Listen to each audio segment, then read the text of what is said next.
ದಯವಿಟ್ಟು ಅಧಿಕಾರಿಗಳು ಗಮನ ಕೊಡಬೇಕು, ರೈತರ ಬಗ್ಗೆ ಕಾಳಜಿ ಮಾಡಬೇಕು.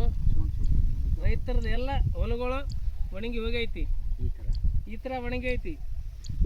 ಇದಕ್ಕೆ ಪ್ರತಿನಿಧಿಗಳು, ಈ ಶಾಸಕರು ಸ್ವಲ್ಪ ನೋಡಬೇಕು ರೈತರ ಕಷ್ಟ. ಇದು ಯಾಕಂತೇಳಿ ಕೈ ಬಂತು ಬಾಯಿ ಬರಲಿಲ್ಲ. ಅದಕ್ಕೆ ಎಲ್ಲ ಹೊಲಗಳು ಒಣಗ್ಯದ, ಪೂರ ಒಣಗ್ಯದ, ನೀರೇ ಇಲ್ಲ.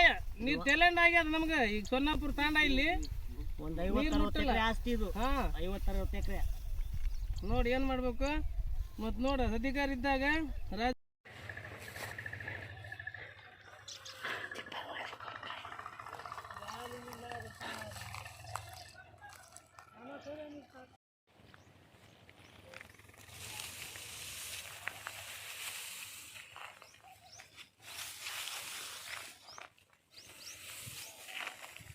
ಒಳಗೊಳಗ ಈ ಥರ ಒಂದು ಎಕರೆ.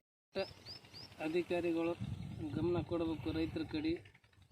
ಎಲ್ಲ ಹೊಲಗಳು ಒಣಗ್ಯಾದ. ಏಪ್ರಿಲ್ 15 ತನಕ ನೀರು ಬಿಡಬೇಕು. ಈಗ 4 ದಿನ ಆಯ್ತು, ನೀರು ಬಿಟ್ರೆ ನಮಗೆ ನೀರು ಮುಟ್ಟಿಲ್ಲ. ಇವಾಗ ಇನ್ನೂ ನೀರು ಎಲ್ಲಿ ಆದ ಗೊತ್ತಿಲ್ಲ. ಅದು ಯಾಕಂತೇಳಿ ನೀರು ಕೆನಲ ಕಡಿಮೆ ಬಿಟ್ಟಾರ. ಹಾಗಾಗಿ ಮುಂದೆ ಟ್ಯಾಲೆಂಟ್ ಇದ್ದಲ್ಲಿ ನೀರು ಮುಟ್ಟಲ್ಲ. ಹಂಗಾಗಿ ಎಲ್ಲ ಹೊಲಗಳು ಒಣಗ್ಯಾದ. ದಯವಿಟ್ಟು ಎಲ್ಲ ಅಧಿಕಾರಿಗಳಿಗೂ ಸರ್ಕಾರಕ್ಕೆ ನಾನೊಂದು ಮನವಿ ಮಾಡ್ತೀವಿ, ಎಲ್ಲರಿಗೂ ನೀರು ತಲುಪುವಂಥ ಕೆಲಸ ಮಾಡಬೇಕು.